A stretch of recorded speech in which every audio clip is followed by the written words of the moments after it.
Hey, everybody. Welcome to the What Would You Change podcast. We are the Super Monkey Fighters. I am Loki, here with Papa Nugget and Monkey Feathers. Or, if you prefer, in the vein of equality, this is Monkey Feathers, Papa Nugget, and I am Loki. Oh, I feel so touched that a woman got to go first. This week, we went through Punch Drunk Love. It's from 2002. Directed by Paul Thomas Anderson, also written by Paul Thomas Anderson. Stars Adam Sandler, Emily Watson, Philip Seymour Hoffman, and let's see, Louise Guzmán is in it. Oh, Robert Smigel does have a scene in it as well, if you know who he is. So the blurb for this one is: a psychologically troubled novelty supplier is nudged towards a romance with an English woman, all the while being extorted by a phone sex line run by a crooked mattress salesman and purchasing stunning amounts of pudding. That does perfectly summarize this movie, as insane as that paragraph was. What'd you guys think? What'd you like? What were your favorite standout moments? I liked that it was trying to be different. It wasn't a very straightforward, it didn't follow your typical patterns and arcs. And so I liked that it was trying to kind of push those boundaries to be different. And to me, kind of what they're really trying to show outside of Barry's awkwardness and his own internal issues is, I think they're trying to just show how the pursuit of love can just be awkward in and of itself, and it drives people to be awkward. And then in Barry's case, it kind of just is even more over the top, which was kind of enjoyable. They did kind of weave a few different themes together throughout the film, kind of with his personality issues. So they cast him as socially awkward. But to me, it's more like borderline personality disorder. Yeah, so socially awkward is maybe a bit of an understatement. Yeah, and they don't come out and say it directly. You kind of have to self-discover that. Yeah, which I'm not sure if that's a good thing or a bad thing. This is the first time I actually watched this, and I almost feel like I need to go and rewatch it to probably get the full effect. I think there's probably a lot of things that I missed through the first watching. There's some subtleties in there that you don't quite notice, because there's also big things even within his personality. Like, he does that, like I said, borderline is very, probably a bit more accurate portrayal of him, because he's all over the place emotionally, and his interactions with people are strange, and then he's kind of hyped up and excited, and then he bounces between extremes, and then violent, and then so like I said, I love that portrayal of that, and I think especially at the time this came out in 2002, I don't think anybody would have expected that out of Adam Sandler. Looking back at all of his years of film, they have a lot of the same acting schemes, where he's usually like a comedic goofball, so to speak, where, he's funny and it's slapstick, or it's just making fun of people or things like that. And so in looking back at this, you tend to remember, no, he actually can act. He just goes a different route with his movies. It's just really interesting to see that. And that's something that I did like, is that in this, you got to see him act and him actually be many different personalities throughout this film, or many different attitudes or interactions with people, because you have how he interacts with his family, and he's very much trying to control his anger and irritation towards them, especially when they are, hey, remember when we called you gay boy? Hey, you remember that time when we called you gay boy? And he's slowly getting angry about it. And then you have how he interacts with Lena, and he's trying to, I guess, control that more so that he doesn't essentially scare her off. they've really showcased his family as his family bonded through jibes and making fun of each other, right? That's how they've all bonded, but he's never like they really showcased that he's never been able to connect that way. Like that's always been torture for him. Yeah. And then Lena, she is the only person who kind of gets him. Like they really showcase that kind of from the get-go, that she it's kind of same kind of weird, but she also understands him. And so, when he's like, there's later scenes where she kind of helps lie with him or for him when they're talking like little stupid things that he doesn't want his family to know kind of things. And so she just goes along with it, that kind of stuff. And so, and they just showcase his family's always higher energy, higher intensity, or just as awkward as he is, but more in your face. And they're always kind of higher stress, and she's always more subdued and go with the flow with him. So, they showcase that fit very well. So that's a good one. I think all of the parts in this are played really well. Even Luis Guzmán, who's his, I guess, kind of his shop manager guy. Like his job title's not really established, but when they're at work, he's acting like the, sure thing, boss. What do we need to do, boss? And then there's the scene where they're going out to buy pudding, which we should maybe explain. I'll get to that in a second. The pudding debacle. But they're out there buying just copious amounts of pudding, and he's just exhausted and like, I'm done with this. I'm gonna go get in line, and Barry's dancing because he's so happy about his scheme gonna work out. And like, why did you drag me along to get your pudding? He's just like, it's like the punch the clock attitude. Like, well, boss told me to come buy pudding, so I'm here buying pudding. Whatever. Barry discovers a promotion that was a United Airlines and Healthy Choice were doing, this is actually based on in reality that somebody did. So for every 10 products you purchase, you get 500 frequent flyer miles, and there's a special coupon that will double that to 1,000. So as he's walking around the grocery store, he finds the products, and he's looking for the best deal because he realizes how there's a difference in value in those things. So he can get more points than what he's actually paying for. And if he gets $1 million, he can do anything. He can go anywhere at any time. And he eventually discovers little pudding cups. They come in a 4-pack. They're 25 cents. But each pudding has its own barcode, so it counts as its own item. And so for $1, or it was like $2.50 or something like that, you can get 1,000 airline miles. And so that's his ploy, is to kind of get as many airline miles as he possibly can. So so he said if he spends $3,000, he can get 1 million airline miles. Yeah, like roughly. Fly anywhere, and and it leads up to, towards the end, he says, give me 6 to 8 weeks for these miles to, come through, and I'll go anywhere you travel for work. I'll be there with you every time you travel for work. And so it kind of led to a very sweet moment that these two people came together, and, they'll travel the world together essentially, or at least wherever she goes. Yeah, it's kind of a subplot that ties in, but it's early on it just kind of adds to his awkward weirdness and his, it's just a weird thing that he's doing, and he's trying to hide it from people, and so people keep asking him about it, and he's trying to because he doesn't want them to jump in on his scheme. Yeah, it's his. And that's where he's there's a lot of those kinds of things where he's doing things and people are just trying to pry into his life, and he just doesn't want people to know. And I think that's one of those very accurate things that he does, where he's just like, no, I don't know. Like, he doesn't ever really, he's not good at lying, but he just, does that anyway. So yeah, and it's one of the kind of main points that is kind of woven together.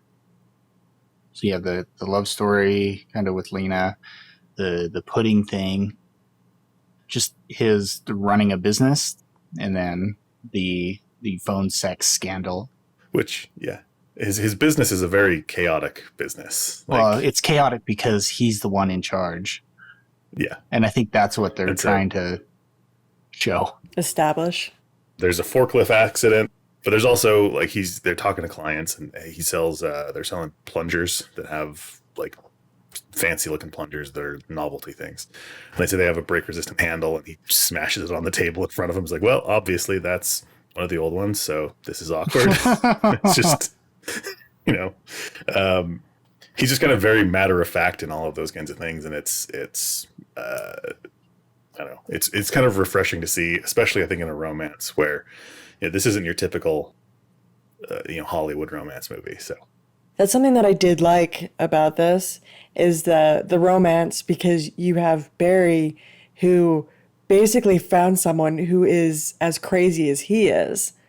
Because the whole scene when they're about to make love and she's talking about things that she wants to do, it's very awkward and it's very bite his face, like to yeah. clarify, like not things they're going to do in bed. They're just talking to each other, and she's like, "You're so cute. I just want to bite your face and chew it and eat it." Well, and, to me, that was like, I saw that as, because Barry led with like that he wanted to smash her face in or something, right? Yeah. So she sledgehammer. actually started it. Yeah. So she did started it. He said, "Yeah, she started that," and then he went into the sledgehammer. Okay. Like, "You're so pretty. I just want to smash your face with a sledgehammer." But that's my point. They're essentially two crazy people who found each other, and now it basically works. Yeah. So that was something then that's just kind of... she escalates it to like eating his eyes or something like that. Yeah. And then his response to that is, "Okay, this is good. This is funny." Just like, okay, like, all right, weirdos. Yeah. Which I think is how a lot of people, if you see inside an actual relationship, there's those little things that couples do that I think most people will be like, "Yeah, you guys are weird. Stop doing that." Yeah, and I kind of read it as like she was kind of going along with it to some degree, right? Yeah. That's the way that I kind of saw it. Yeah. Like she might have been taken aback a bit, but she rolled with it. Yeah. Well, and even the scene in the beginning when they go on the date where she said, "Well, I saw a picture of you with your sisters and I knew I just had to meet you." And in my brain, I'm thinking, that sounds kind of stalkerish. Like, you have no idea if this guy is a good person or anything, but you just see a picture of him and decide, yeah, you know what? I'm going to meet him. I'm gonna essentially stalk him and drop off my car so that I can meet him and, go about my life. So and that's there's some points where she's kind of opposite of him. Like, she tends to make the first move on a lot of things when, like, he doesn't ask her out, so she comes back and hey, I'm going to dinner later. Would you like to come along? Like, and he's like, yeah. And she's like, okay, would you like to pick me up? Like, she's guiding him through it. Like, I think she figures out that he needs that kind of push along, and so if she's gonna be able to get what she wants out of it, she's gonna have to help him get there. And that's where he really does come along with that, because that's when he starts standing up for himself with his family. That's where he starts standing up to the sex phone sex words scam are hard thing. The scammers, right? That's when he starts, before he has her in his life, he's just kind of like a whatever, and everything's kind of terrible, and he doesn't know what's going on, doesn't know what to do, and he's it's kind of the journey through his character, because you have in the beginning where he just kind of accepts everything that's happening to him, especially when he first meets the people who rob him and they're about to beat him and he runs away screaming. Yeah. And then you have the scene where the strangest scene when he's running away and he's like, like it's one of those Adam Sandler moments that creeps into the film, and he's, it's strange.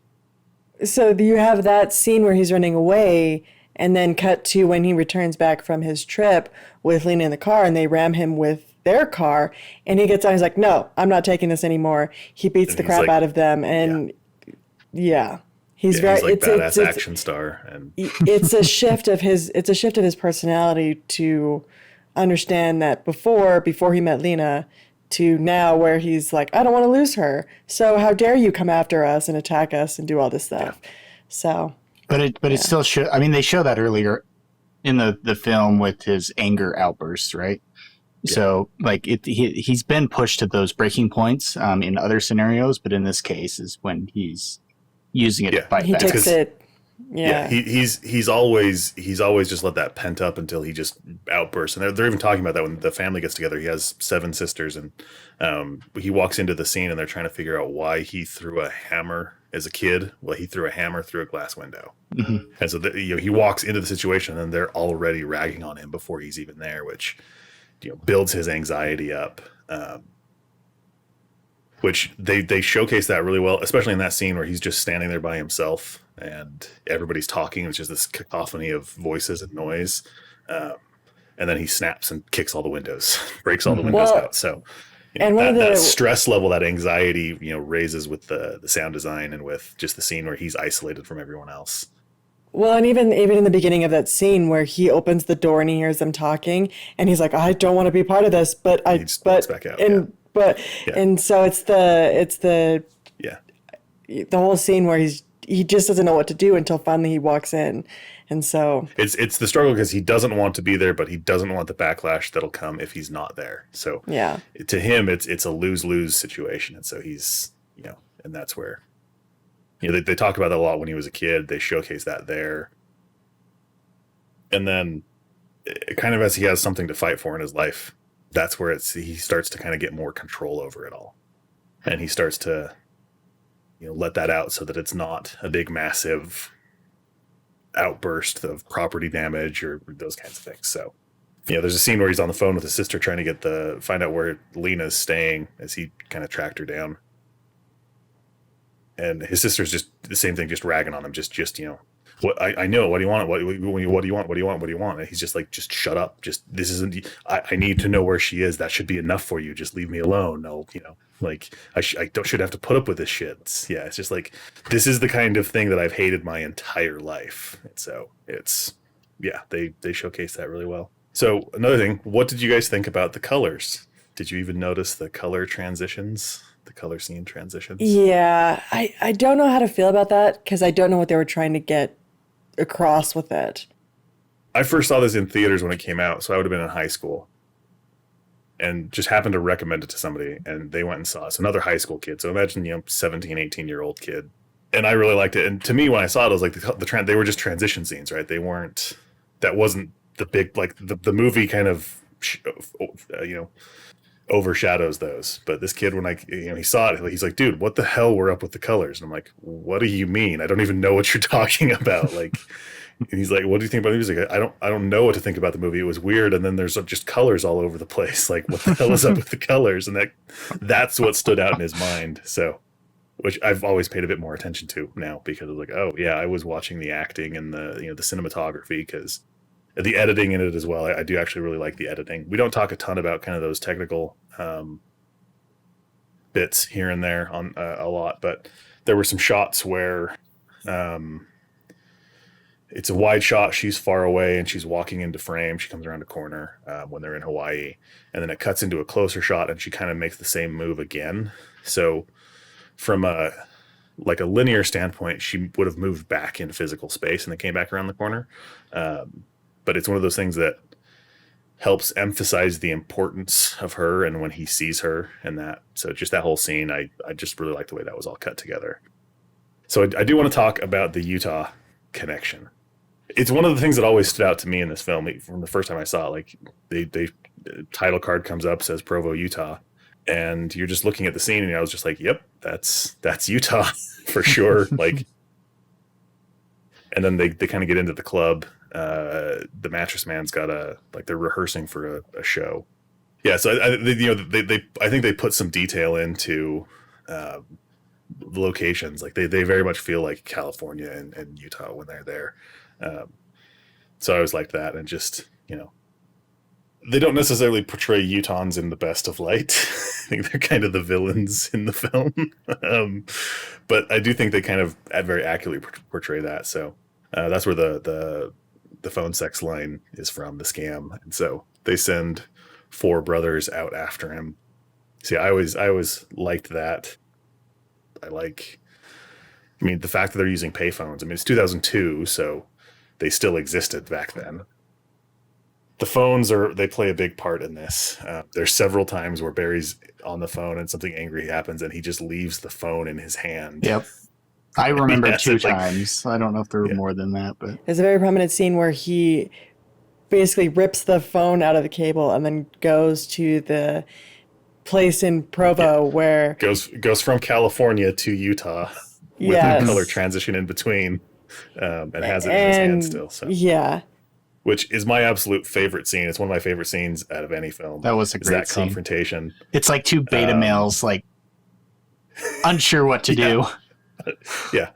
And then, he's like, okay, just say that's that and we're good. And the mattress man caves and says, okay, that's that. And then as he's leaving, the mattress man's like, oh, you know what? Oh, and he comes out after him and Barry just turns around and is like, what did I say? And he points the phone at him. And his response is just like, oh, that's that. Oh. And just walks away. It's Philip Seymour Hoffman. So it is this kind of intense acting scene. But yeah, it very much is the two guys who don't want to get their asses kicked trying to fight each other. They're both towing the line. Yeah. And it doesn't end in violence, where it's a scene where you could expect, especially earlier where, Barry's already beat up the brothers at this point. So I love that, where that's kind of the climax of the film. The peak is then he's resolved his immediate issue within that. And, that turnaround, he turns around and just points the phone at him, cord hanging off of it and everything. And just the mattress man's response. So I love the soundtrack. Yeah, and I put the soundtrack in a dislike category for me. Yeah, I can easily see that. But it's very. I'm not saying it's wrong. So. I'm not saying it doesn't fit or anything like that. But just in general, I didn't like it. It was a jumble of random noises. It's a strange. The scene with the forklift we mentioned earlier. I wouldn't necessarily call that music traditional, like, intense movie music, but I think that really lends to that's a stressful scene. Like, the tension. Watching that, I was very stressed out, and but it still fits the other kind of more whimsical, weird style of everything else. Like, it's kind of got the when they're in Hawaii, right? There's ukulele music, and it kind of fits with that just as well, even though it's not laid back as much, but it's still. That scene, I think, was hyped up a lot more because of the music with that. And so that tension there, I can easily see it being a dislike, but it's one of the things that I don't know. It suckers me in every time I see it. So yeah. Anything else major you guys thought stood out as dislikes as we move into this section now? Like I said, I've only seen this once, but I wish they would have established Barry's current kind of character or the state of his character a little more forcefully earlier on, because I feel like you start out kind of discovering kind of who he is, and then it transitions into him changing as he moves towards Lena, and then they try and introduce his family and how their history has been such an influence on him. And I think all of that going together, it works, but you don't pick up on it fully on an initial watch. At least I didn't. And so I think if they would have established kind of where he was at from the get-go, because you really jump into, like, okay, he's sitting at a desk and, like, talking about the airline miles and stuff. And so, like, you kind of just thrust it in. And then there's, like, the scene with the car accident, and then the random harmonium that just gets dropped out on. It's like you're already put into this world where you're like, I don't know what's going on. Like, what am I supposed to make out of this? Like, and a taxi drops off a harmonium, and you're like, what? There's like a bunch of loose ends just thrown at you, and then it just moves forward. And, like, I think from an artistic standpoint, sure, that's cool, right? But from like, let's get people to understand who Barry is and move this story along, that I think it does a disservice to starting out the film. And it keeps my mind searching for trying to find meaning when it could have just established it and then moved the plot forward. So it seemed like they were trying to go more abstract and have you figure it out, but I think that probably didn't hit with a lot of people. A lot of his character comes out in his physicality and his movements. So the harmonium gets dropped off and he leaves it there forever, just sitting in the street. And then eventually he goes and picks it up. But for some reason, anytime he moves that, he's running like he's afraid. Yeah. And it really stood out this time as he thinks he's doing something wrong and going to get in trouble. And so he's trying to get away as quick as he can. Like that's what really stood out to me on that, with him moving the harmonium, because every time he picks it up and moves it anywhere, he runs with it, like several times actually. But also with other scenes where he kind of slowly slinks away and then starts running quicker and quicker and quicker. Like, I think that it's one of those subtleties in his character that stands out on repeated watches that really lends to his anxiety levels and his awkwardness a lot more. So I think it works. I think they did it great from kind of a more analytical viewing, but I think for most people, like I don't think most people are going to want to watch this multiple times. And so I think they definitely shoehorned or probably have a very limited demographic that this appeals to. And it's not mainstream. I give it a dislike from that perspective, but I at the same time, I like it, right? Yeah. So I just wanted to call that out. Monkey Feathers? I didn't like the sisters' treatment of Barry. It felt very aggressive in how they were. And I get that it's sometimes a family dynamic where you do sit and you push buttons and you try and rag on people and all that. But there has to come a time where you just decide, okay, that's enough. Because the whole scene with him at the birthday party and they're like, well, are you gay? Are you a gay boy? And it's just a continual ragging. And the conversation with, well, why'd you throw a hammer through a window? Why'd you throw a hammer through this thing? And it just was a continual buildup. And there was no other conversation, it seemed like, during the whole party scene, except about Barry and everything that essentially Barry was doing wrong. And the scene with his sister who's trying to set him up on the date. And, well, I'm going to set you up on this date. And why don't you want to go out on this date? And why don't you want to do this and this and this? And it's just like, dude, let it be. He doesn't want to do it. Yeah. Let it go. Or when he's in Hawaii and the sister is, well, I knew it. And why do you need to know this? And why do you need to know that? And yeah, he finally snaps and breaks and says like, okay, like shut up. I just need this information. But it's still the pushing and the pushing and the pushing until the break point. And so it was something that it adds to the story, but even then it's still, there has to come a point where you back off and say, okay, you're going to be your own person and you're going to make your own decisions. And I'm giving you my input and things that you maybe should consider, but okay. Well, it's one of those things that they really showcase, especially with that sister, because she says it several times. We're like, I'm trying to help you. I'm trying to, like they're coming from a place of care for him, but they don't realize that they're kind of causing the problem. They don't understand him at all. Yeah, they're coming from care from their perspective without putting themselves in his shoes and seeing what he needs. Yeah, and it's almost like the sisters are kind of their own little group, and they all think the same, and they all understand each other. And then there's Barry, which none of them understand, and then they're all in their own similar way trying to help him, but they do it in a way that doesn't work with Barry. And to me, I almost wonder if kind of the overtop portrayal of the sisters is how much is reality and how much is just that's the way Barry sees it.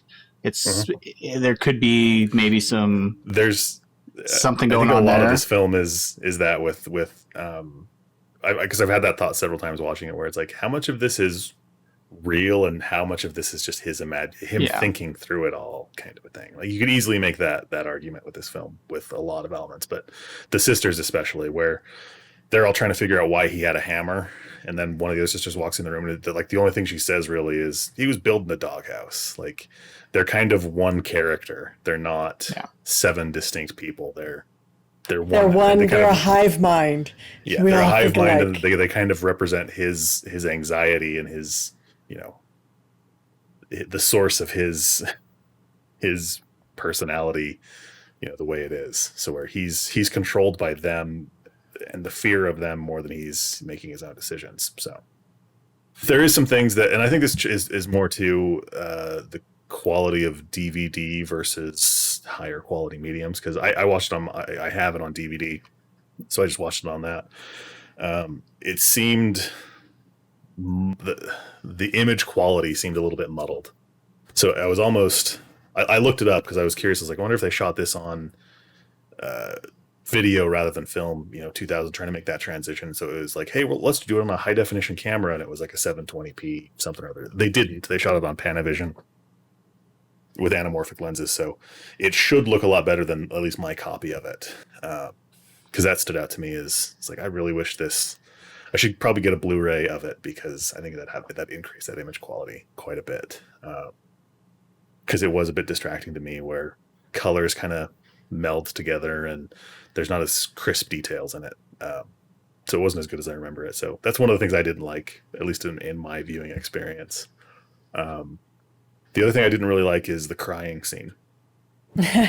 After he, and it's the thing I would change as well. I would probably just alter that scene to where that didn't happen. So it's after he breaks the windows in the house. He goes with his brother-in-law's, Robert Smigel. I mentioned earlier his scene. He's his brother-in-law, and he's asking him if he can. Because he's a doctor. He's asking if he can help him with his emotional state. His brother's a dentist. so that's the element I would keep of it. But he's like, I don't like myself sometimes, and I just cry for no reason. And then he starts crying and like holds his whole head in his hands, and then walks away into another room. But he never did before, and he never did after. Like, so it's just a weird, like, it's believable for his character, but it doesn't. Yeah. To me, it doesn't add to anything. Like it feels a little bit more like he's just trying to get away with his weird behavior rather than it's actually part of him. So it's just, especially this time watching it, I was just like, I just don't like that scene. And I just, the scene itself I think is necessary, but just that crying bit in it, like, Yeah, and if it was just a means to kind of get out of the situation, it doesn't really fit Barry's character, in my opinion. No, like he's not. It feels more he's not that aware. Like, that doesn't fit his. So I don't think that was his intent, right?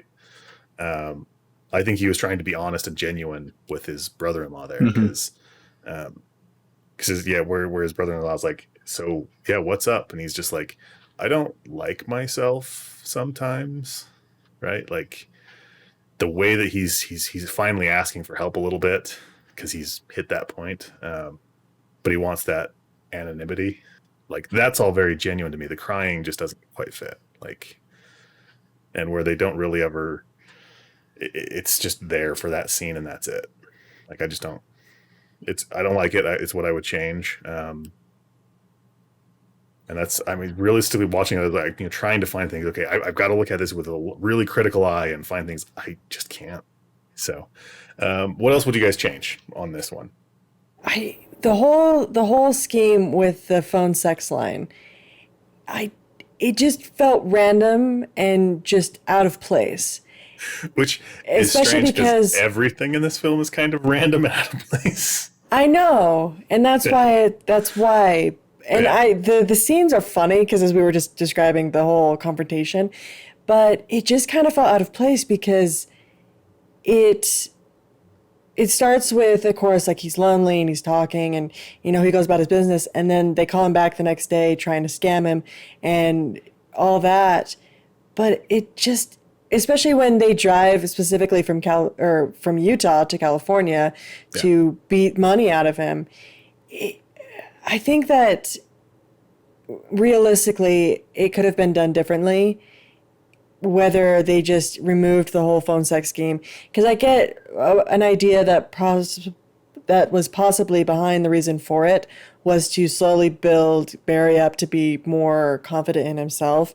But they could have, I think, done that differently to where they didn't involve the phone sex line. Because, like I said, it felt kind of out of place just to say, yeah, he wanted to, talk to someone and do some things with these people. And then they decide it's actually a scam and they're going to now steal money from him and rob him and beat him up. And it leads to a whole confrontation.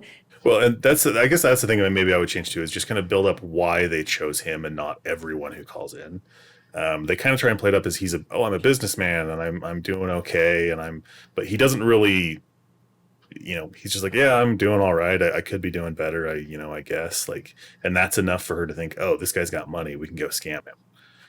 Well, I also like how they use that that initial part because they show Barry going through that entire when he's giving him giving the credit card information and everything. Like he's very he's not trusting, right? And he's very like I want to be anonymous. Like this is all confidential, right? And so he's like trying to be super careful, and then he ends up giving him his like social security number, and it's like okay, so all of these red flags are popping up, and he's just like, but I'm desperate enough that I still want this, so. And I get it. It adds to the story and him being built up as more of a confident character by the end of it. But it did feel just kind of out of place. Like it was just a B, C, D, F plot of the movie where the main storyline, I would imagine, of course, is Barry and Lena and them being together. And then that's a little farther down the list of where it stands. Yeah, I mean, they do kind of tie it all back together, right? Where they all kind of come to a head, all of the storylines. Mm-hmm. So, at the beginning, you're kind of not quite sure where it's all going or why things are there. But by the end, it does all kind of fit, I think, which is really nice to see. Yeah. And I question what the main plot of this film is. I don't necessarily believe it's completely the him and Lena. While that seems like the most plausible, I don't think that that's ultimately what they're trying to show. Because one of the things that I would change, if that was the main plot or the main point of the show, would be to build out Lena's character. I don't feel like there's much depth with her as a character. She fills in a lot of things kind of along the way. And to me, it seems it's very much focused on Barry and who he is as a person, as a character. And he has kind of these parallel storylines going on in his life, and which gives you kind of introspective into his head. And I think that's the story. Barry's the story, not his relationship with Lena. That's just one part of his story. It's a nice place to land on in the end, right? You've got to resolve it to some level, and that's a common plot or place to resolve things on is establishing a relationship, and so that works. The other ones you can't resolve end the movie on pudding or Mattress Man. Although I think you kind of could end the movie with him yelling and chewing out the Mattress Man, and I'd be just fine with it. I think that they could have done a little bit more to build her up, but there's a lot of those subtleties when they're in the hotel room and she's on the phone with it's her coworker is his sister, and her sister's like, did Barry call you? I'm sorry, he's kind of weird. And she's like, yeah. She's like, sorry that didn't work out. And she's like, yeah, it's okay. And she's sitting in the room with him. Like, that shows more of a connection that they've made. But it's not the story, it's not built out the same way a main character is. Yeah. And I think they do a good job showing how the connection between them is established, but we just don't know much about Lena. Like, why does she travel for business? What does she do? Like, we don't know anything about her. She does consultations. That's all we know. Yeah, like in field consultations. So I could see changing that a little bit more to make it their story and showcase her perspective. But I do think that the main story is Barry, and it's not their connection. It's him and everything he's going through. Yeah, I think we covered most everything I thought about this. If you've seen this film and you like it, and you've only seen it once, I would recommend maybe giving it another watch. I think it's one that does stand up, even though knowing where it's going. I think you will get more if you paying attention to those kinds of things. But yeah, let us know in the comments down below what you think of Adam Sandler, what you think of Paul Thomas Anderson, what you think of this film. Do you like Adam Sandler being more dramatic, or are you a big fan of the Happy Gilmore Adam Sandler? Or alternately, are you a fan of Adam Sandler old grandma impression, which is kind of the Adam Sandler voice acting in cartoons? It's the thing I hate the most about the Hotel Transylvania series is it's just Adam Sandler's Dracula is old woman. If you go back to his stand-up, it's his old woman voice, and that's kind of annoying. So anyway, on that note, leave comments, subscribe, share with your friends, let us know what we should be doing different, and we'll catch you in the next one. Adios. See ya.